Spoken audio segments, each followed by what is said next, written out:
unlocking your world of creativity with bestselling author and brand innovator, Mark Stinson.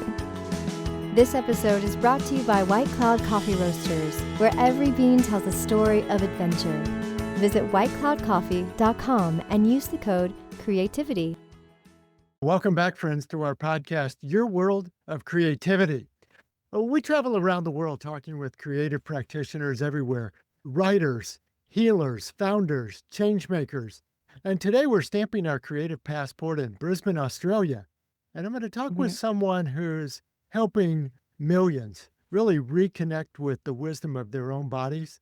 So if you're feeling stuck, depleted, disconnected from maybe the clarity you're seeking, well, today's conversation may open a powerful new door for you. Please welcome my guest, Inna Segal. Inna, welcome to the show. Thank you, Mark. Great to be here with you. It's so great to talk to you. And Inna is not only a pioneer in energy medicine and human consciousness, but is the author of a best-selling book called The Secret Language of Your Body. Popular enough around the world, it's been translated into 26 languages. Congratulations on that milestone. Thank you so much. Inna, your journey began with some really profound personal milestones, challenges, loss, literally physical pain. Maybe you can share with us that pivotal moment or moments when you decided that you would be listening to your body in a different way. The moment came after years and years of pain and going to see countless different health practitioners, medical practitioners, healing, spiritual practitioners. And I was in agony and essentially I ended up in a chiropractor's office. So I had seen him for quite a while. I was actually seeing him 3 times a week. And he said to me, "Your body's stuck." And I said, I know that part. What are you going to do to help me? And he just became very quiet for a few moments. And then he said, "Nothing. There's nothing I can do. Your body wants to be stuck."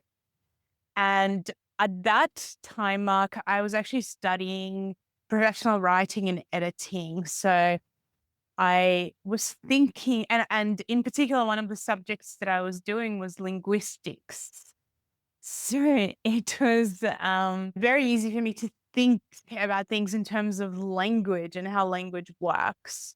And so on the way home, I was thinking a lot about, my body has a different language to my conscious mind. It's speaking to me in a way that I'm not hearing. And of course, I am aware that I'm stuck, but does being mentally stuck make you physically stuck? And so that was really kind of a curious thing. And when I got home, I made a decision that I was going to heal myself, because I realized that one of the things that was happening was that I kept going and seeing different practitioners with this attitude that you would have in seeing a doctor, which was, you know what you're doing, just give me whatever medication it is and I'll take it. And that's all that I need to do to participate. And so I had this epiphany that I actually needed to participate in my own healing journey. And as I was doing that, through breathing, I placed my hands on my body. I was counting backwards. I was asking for, I guess, divine inspiration and help. And then I just had this experience of actually seeing into my body as if I had this X-ray vision and this ability to connect to what was really going on. And from there, I started asking questions about, well, how did this happen? I was 20 at the time. How did I get to this place at this young age? And there was a lot of insights that came through, partly memory, so things that had happened, partly wisdom connected to this memory, and partly new insight as I was exploring what was coming to me. And it was coming to me very visually. And I realized I'm actually quite a visual person. And it was all to do with rejection and coming to Australia. I was born in Eastern Europe, so I didn't know one word of English. So it was about that kind of I had psoriasis all over my skin. And it occurred as soon as I came to Australia and went to school and started getting bullied. And so the story I had been told originally was that I have it because my dad has it and his sister has it and my grandfather has it. But essentially, what I saw was that it got triggered once I was in a situation where I felt very uncomfortable. And so it was a similar story with my back pain, which is all about support and feeling supported. And later, as I went to high school, I was bullied for a completely different reason. And it was much more to do with, who are you to come to this school? You don't belong here with us. We come from wealth and you come from poverty. And so there's all this kind of stuff that was going on. And then I realized that all my digestive issues were connected to ancestry, meaning to my grandparents, and in particular, my grandmother, who had gone through massive loss of family. And when you mentioned I had my own loss, I had a child that died. My digestive system kind of exploded into, not being able to eat, not just having a lot of challenges with it. But again, the timeline of when all these things happened made complete sense. And so from there, I started the deep healing journey of acknowledging it, feeling through it, gaining wisdom from it, and transforming my perspective from one that made me feel like a victim to one that gave me the power to heal. Yes, so powerful. And I'm intrigued by this idea that you were studying language and linguistics and really then said, my body has another language. There's a visual and a verbal communication that my body is trying to tell me things that maybe a doctor can't. And I'm very in tune with what you're saying about not just taking ourselves to the doctor and saying, I'm in your hands, whatever you tell me, but to rather be an active participant for sure. Now, I wanted to dig further into this because you're also in your teachings and writings talking about what you began to say about the illness is rarely physical. It's not just hereditary. It's not just, an immune response, but rather can be triggered from, I'll say, the real quote unquote issue, the emotional, the trauma, these things that are manifesting in these symptoms. Is that your experience, and is that part of the language that you're referring to? Well, absolutely. And I'm one of those people that will go, we are affected by so many things, as we're growing up, we're going through stages of development, and most of us don't realize that every stage of development, if you weren't met in a loving, kind way during that stage, that can actually stunt you and create all sorts of health issues way, way later on in your life. And then so it may not be a conscious, clear, easy to understand trauma, but it's the fact that you were not given what you needed during a particular stage when you were very young, right? You weren't met. So that can cause both mental, emotional, and physical problems. That could cause depression. That could cause anxiety later on. There's so many aspects to look at. But of course, when we have had trauma, whether it's mental, emotional, physical, sexual trauma, that often connects to a particular part of our body and it gets held there. And then there's many traumas usually that we need to have for it to become a health issue. However, having said that, if we eat really unhealthy, toxic food, then that experience of the fact that body holds the emotional, mental trauma and suppresses it comes out much, much earlier. And then if you take certain, medications that have very bad side effects, that can also become, a lot faster because in some ways you're poisoning your body.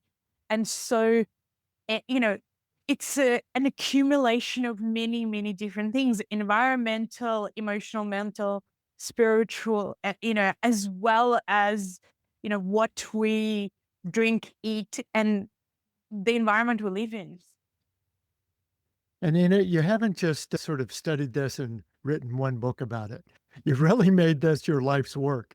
International teaching, healing decks, programs, master classes. I've been reading about your courses online. How did you begin to say this has got to be, more than just my story? It needs to be communicated broadly and in many different ways, many different formats, many different platforms. I think my biggest inspiration was the fact that I realized after years and years of suffering, from the time where I was 6, I was already having digestive issues, that the medical profession, who I went to for many, many years, did not have answers. They had Band-Aid solutions, that covered things up, but there was no actual improvement. In fact, everything that I had, from digestive issues to psoriasis to anxiety to back pain, became worse and worse, even though I took countless medications. And so to me, it was like, okay, well, if it just numbs you but doesn't fix you, then let's look somewhere else. And then what I found when I went to a lot of different health practitioners was that at that time, and I think it's changing, the practitioners, whilst they really did help me, in different ways, they did not encourage me to connect to my own body. They did not encourage me to go home and do some homework and to really look into things. And I realized that, the biggest thing I could do, even if I was still seeing some of these practitioners, was that I needed to know myself. I needed to understand my body. I needed to understand the life story that I have lived that had caused this, including food, I'm going to say, that I ate and so on, so that I had the power and the choice to change it. And that was my biggest inspiration, that if I could teach people, inspire people to connect to their own bodies, then so much wisdom that is stored there that we kind of just ignore and push aside would be available to them. Then they could go to, let's say, a doctor, and they could go, you know what? This is what I'm feeling, and I'm not I need to get these tests done. Even though the doctor might say, no, no, we're not going to do that. So there was so many different aspects to it, right? That one, what can I do to help myself? Two, maybe I do need like herbal supplements, but I'm not going there with that attitude of a child that I don't know anything and I'm going to give all my power to somebody else. I'm going to go to anyone who can help me with some wisdom and understanding. And I'm going to look at what is it that I can do myself to change my health and my life. Hmm. And it has been recognized that your work by some leading medical professionals and physicians like Bernie Siegel, Christiane Northrup. I mean, names we recognize in a more holistic medical practitioner kind of who do encourage the patients to be more participative in their care. So excellent. Absolutely. And if I can just add to that, that was probably one of the most inspiring things that happened. And when I wrote the book originally, my partner and I actually sent the book to every kind of both medical and alternative practitioner that we could find that was kind of at the top of their game, that was open-minded. And the feedback I received from countless doctors, including surgeons, including ones that, deal with cancer patients, was absolutely incredible, as well as psychiatrists and psychologists and so on. So it was very inspiring and incredible. Yes. Well, I'd also like to talk to you about the creative side of your work. But first, this might be a good time to give people a way to connect with you, learn about your books, courses, your master classes. Where can we find you and learn more about you? So the best and the easiest way is to go to my website, which is innasegal.com, INNASEGAL.com.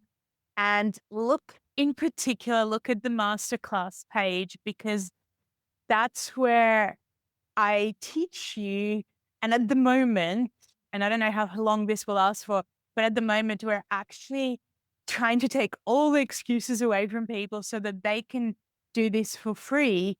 And some of the classes, including the one connected to my book, which is The Secret Language of Your Body, has, that's where some people might begin. And it has you have 2 hours to learn how each part of your body has wisdom. And then I give you processes to wake the body up and then to work with it so that you can start to understand, what does it mean to recognize where the pain is, how to work with the pain, how to release it, how to transform it. And the feedback that I've received from countless people has been amazing. And then there are other topics in terms of master classes, which is, they're really like mini workshops, mini courses that people can dive into and begin their journey with processes so that they can feel, because it's only when we do a process, what first thing we need to do is to understand. And then the second thing is to take action and go, how does it feel for me? How do I feel my body, connect with my body, work with it? We can talk about it forever, but unless you're guided, you don't know what to do. And that's what these master classes / mini workshops are there to guide people through. Well, fantastic. Thanks for that offer. And I will definitely put that link in the show notes, listeners, so you can find it very easy. So as I mentioned, shifting for a moment to what I call the soul of your brand, using a branding model and thinking about the creative business side of what you do, how you really clarified your purpose. You talked about your lived experience, your emotional truths, and wanting to make a real practical insight or impact with people. But how did you think about this as a business, as a brand? You said, this is something I could really do that could form the basis of an offering that I could put out into the world. I don't think I did think about that originally. But I just think I was so young. I think there's been so many rebirths of this. I think originally I just went, what, I want to work with people one-on-one and see how I can impact and influence them and learn through that. And after a little while, there was a realization for me that I can't just do the work for them. Like I was saying, I need to teach them. I need to start doing courses. And when I started, there was no, online things that people did essentially. So everything was live as a lived experience. And then, as the internet kind of exploded and people started teaching online, I kept hearing from people saying, can you create something so we don't just have to come to a live workshop, because you don't travel everywhere, Yes. even though I was traveling a lot. And I have to say, it wasn't really till just before COVID that I remember I had a friend in Bali who was essentially creating these type of online courses and had talked to me about it for years and years. And she was saying, hey, come and let's do this. And so I came and we did some recordings, and literally within a couple of months, COVID struck. And she came back to me and said, well, now that you can't travel and you can't even teach where you are, how about we start with doing these master classes and see what you can create online around this. I have to say that process was very creative in some ways, and I was afraid of it. Or nervous, I should say, not so Yes, much afraid. yes.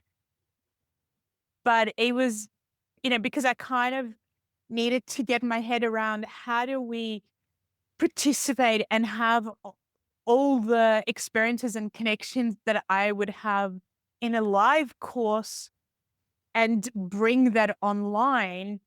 And then something happened, Mark, where I realized that Well, actually, what people get online is that they get all the processes and the information that they can come back to and work with over and over again. And so the results actually became better than they were when people were coming to the live courses.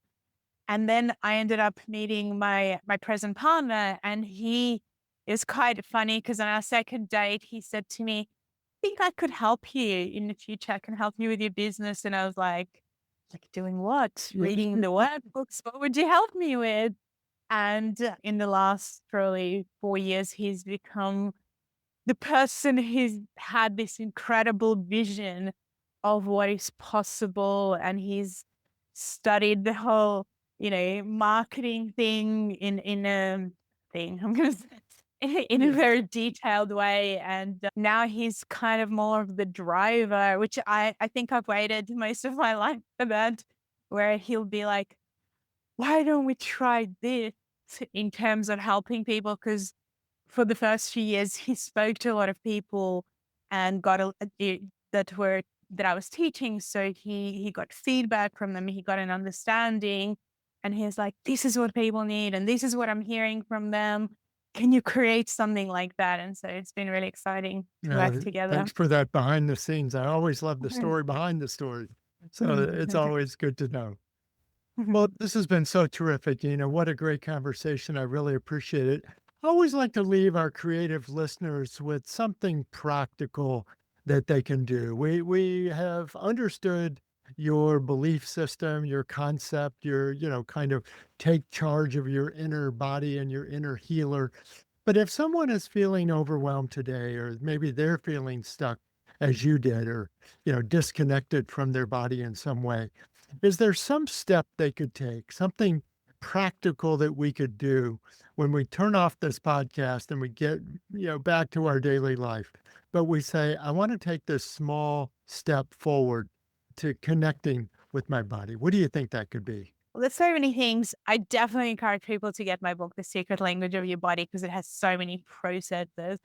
But essentially, what I would say, especially if you're overwhelmed and you're just so disconnected and numb, there's a very, very easy process to do, which is just standing up and placing your hands on the part of your body where you feel that tension or anxiety the most. Because people might say, well, I feel it everywhere. Okay. But where do you feel it the most? Is it in the heart? Is it in the stomach? Like, where is it kind of amplified? And just breathing into that area slowly and deeply, breathing in through the nose, breathing out through the mouth with slightly pursed lips. That's very, very important because it actually starts to calm the nervous system down. And then acknowledging a few things. So going, what is the sensation that I'm feeling? Right. So most people are afraid of feelings in general. But if you go with sensation, am I feeling cold? Am I feeling hot? Am I feeling numb? Am I feeling a sharp sensation or a dull sensation? And by naming it and acknowledging it, you start to go through the layers. And so the next layer after you acknowledge this could be, so underneath all of these sensations, what are the beliefs or thought patterns that I'm carrying that are not helping me? And can I let them go if this is not helping me? And so I'll actually say to the person, by holding your hand, let's say it's on your heart, and acknowledging it and going, I'm afraid of, this situation that's coming up. That's what this is about. I'm really anxious about seeing this person. If that energy, let's say, had a color, what color would it be? And if it had a shape, what shape would it be? And by creating that with our minds, after we've gone through the sensations, we can actually energetically and physically with our hands take that energy out and shake kind of our bodies. But as we let go of something that is both mental, emotional, physical, and energetic, by recognizing it and giving it form, we start to feel a lot lighter. And this is the experience of most people who've never even tried anything like this before. where they'll go, oh my God, wow, I can breathe, I can feel better. And this is step one of So the good. journey of connecting. So good. I like that very practical, exercise and its embodiment. There's Yeah. movement, there's breath, there's connection with the body. No wonder you know the secret language. Thanks for sharing that with us. My guest has been Inna Thank you. Segal from Brisbane, Australia. Listeners, as I mentioned at the outset, we love to travel all around the world to get these creative ideas, to connect with our creative energy, connect with our passions, connect with the message that we have to share with the world, just like Ina shared with us today. Thanks again, Ina. We really appreciate it. Thank you. And Thank you, listeners, Mark. come back again next time. We'll continue these round the world journeys, talking to creative practitioners about how to get inspired, how to organize ideas, how to gain the confidence and the connections to launch our work out into the world. And that's what it's all about. So until next time, I'm Mark Stinson, and we'll keep unlocking your world of creativity.